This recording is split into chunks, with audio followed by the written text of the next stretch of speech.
Assalamualaikum warahmatullahi wabarakatuh. Perkenalkan, nama saya Octavio Reza Alvindo, NIM J1A120027 dari kelas R001 Praktikum MIPA. Di sini saya akan menjelaskan tentang materi-materi pada praktikum MIPA, yaitu tentang 1. Pertumbuhan mikroba, 2. Titrimetri, 3. Gravimetri, 4. Spektrofotometri, dan kelima tentang kromatografi. Yang pertama, pertumbuhan mikroba. Di pertumbuhan mikroba ini saya akan menjelaskan tentang teori analisis pengenceran mikroba, penanaman mikroba dengan metode cawan, kemudian yang terakhir yaitu tentang perhitungan mikroba dengan hitung cawan. Analisis pengenceran mikroba.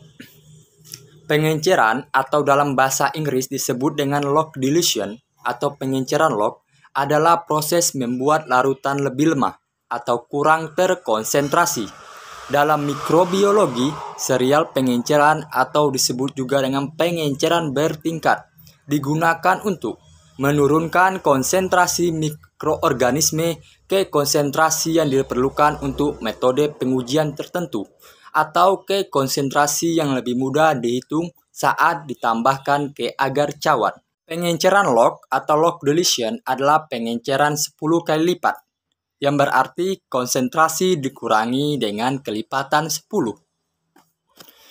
Untuk menyelesaikan 10 kali lipat pengenceran, rasio harus 1 berbanding 10. Di mana angka 1 mewakili jumlah sampel yang ditambahkan. Sedangkan 10 mewakili ukuran final sampel. Misalnya, sampel 1 mili ditambahkan ke 9 mili pengencer, hasilnya sama dengan 10 mili. Macam-macam penanaman mikroba. Terdapat 3 cara atau 3 macam cara penanaman mikroba. Yang pertama, dengan cara spread plate atau dengan cara sebar.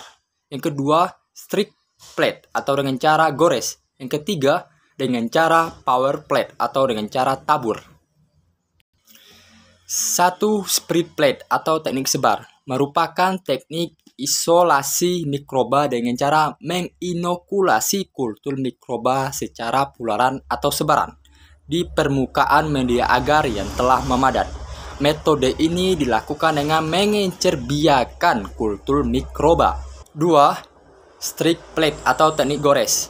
Metode gores umumnya digunakan mengisolasi koloni mikroba pada cawan agar, sehingga didapatkan koloni terpisah dan merupakan biakan murni.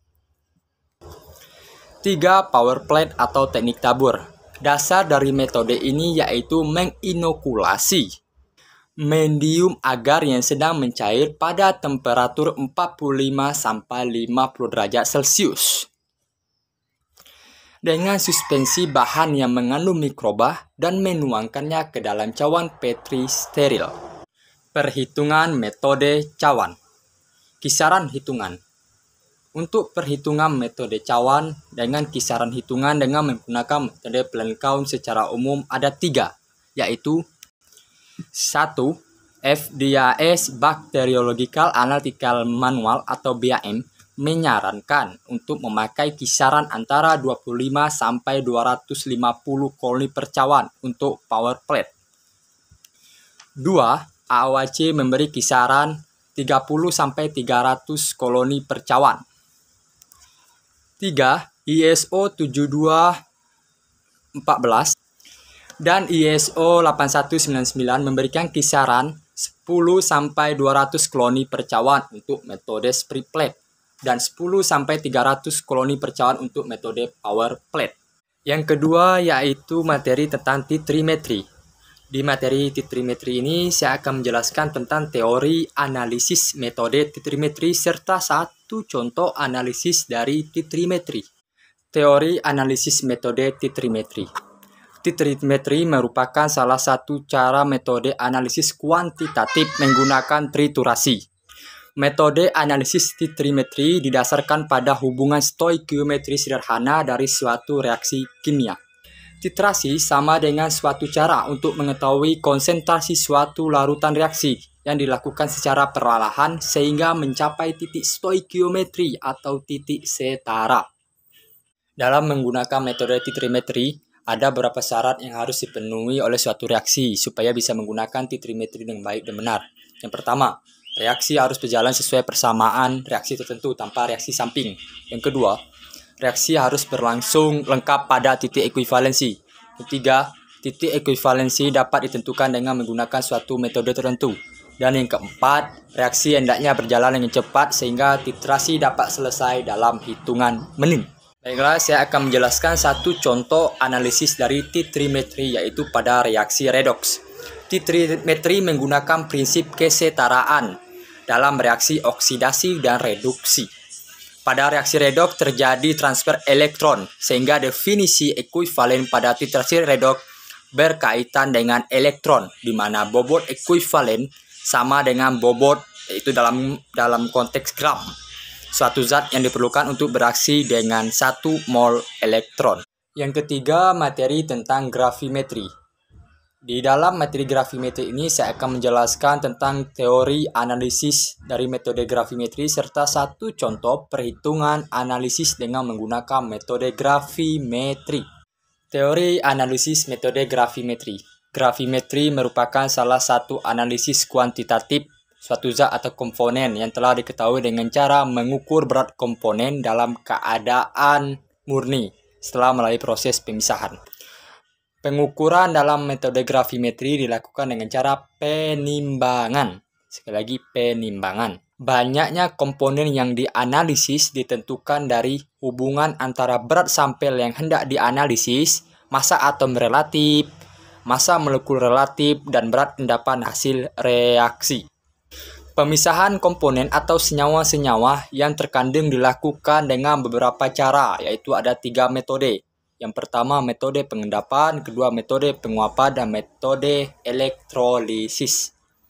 Dalam metode gravimetri, untuk mencari berat atau massa suatu zat digunakan beberapa rumus. Yang pertama, berat endapan dikali BM zat yang dicari per BM senyawa yang diendapkan, atau massa zat yang dicari sama dengan berat endapan dikali faktor gravimetri. Sedangkan untuk mencari persen zat dalam sampel digunakan rumus massa zat per massa sampel dikali 100%. Dan untuk mencari rata-rata kadar zat pada sampel digunakan rumus nilai ulangan pada percobaan per banyak pengulangan. Baiklah, saya akan memberikan satu contoh perhitungan analisis dengan menggunakan metode gravimetri. Contoh, pada analisis Mg dalam suatu sampel batu fosfat sebesar 2,5248 gram, magnesium diendapkan sebagai MgNH4PO4 6H2O. Setelah dipijarkan berubah menjadi Mg2P2O7, yaitu magnesium pirofosfat yang mempunyai berat 0,1245 gram.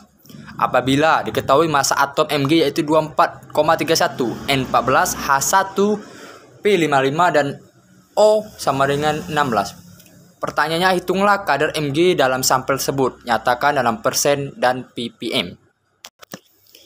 Baiklah, saya akan menjawab pertanyaan tersebut. Diketahui mana Mg yaitu sama dengan Mg2P2O7, yaitu 0,1245 gram. Jadi Mg sama dengan rumusnya 2 Mg per Mg2P2O7 dikali 0,1245 gram. Dapatlah hasil untuk Mg yaitu 0,02237 gram. Karena ditanyakan adalah dalam bentuk persen dan ppm, maka kita rubah persen Mg sama dengan 0,0224 per 2,5248 dikali 100%. Hasilnya sama dengan 0,88%. Kemudian ditanya lagi dalam bentuk ppm, maka ppm sama dengan mgr per kilogram. ppm tadi kita masukkan 0,02237 gram per 2,5248 gram sama dengan mgr 22,32 mg per 2,524 gram.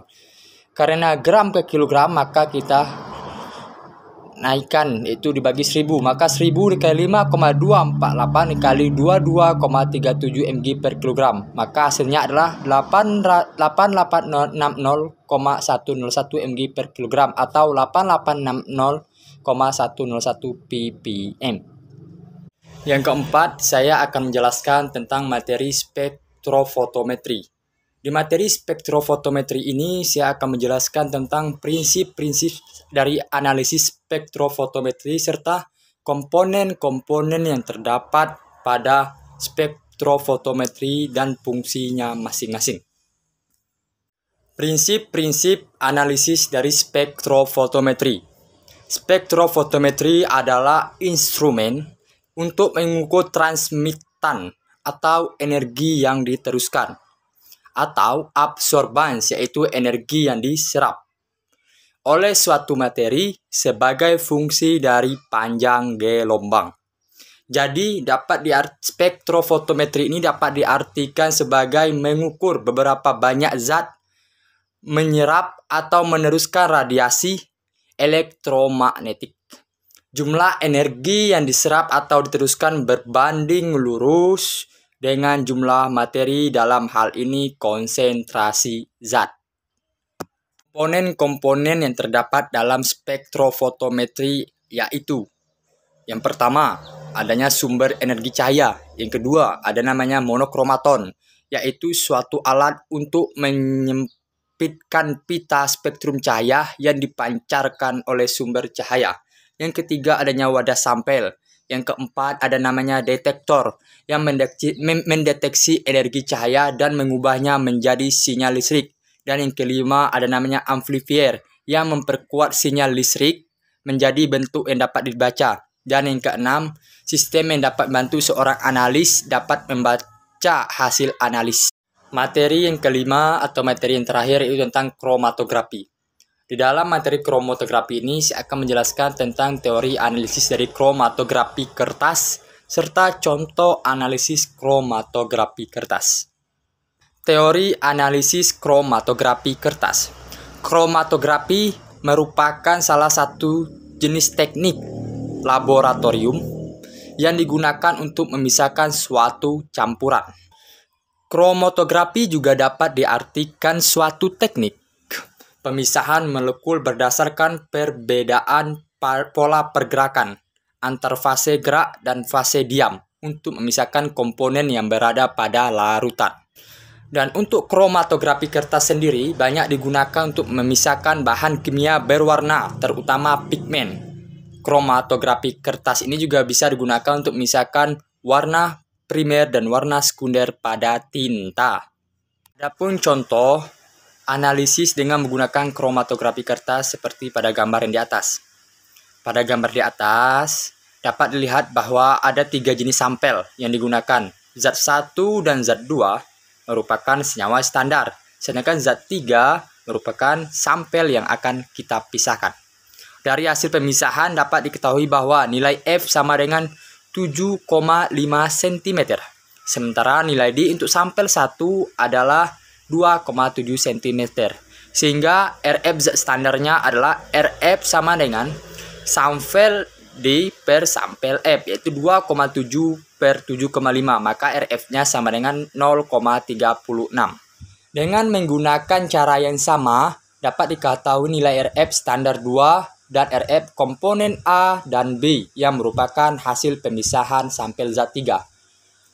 Dari kesamaan nilai RF-nya, maka dapat kita simpulkan bahwa komponen A merupakan senyawa standar 1, sedangkan komponen B merupakan senyawa standar 2. Demikianlah video praktikum MIPA tentang materi pertumbuhan mikroba, titrimetri, gravimetri, spektrofotometri, dan kromatografi. Kurang lebihnya saya mohon maaf. Saya akhiri dengan wassalamualaikum warahmatullahi wabarakatuh.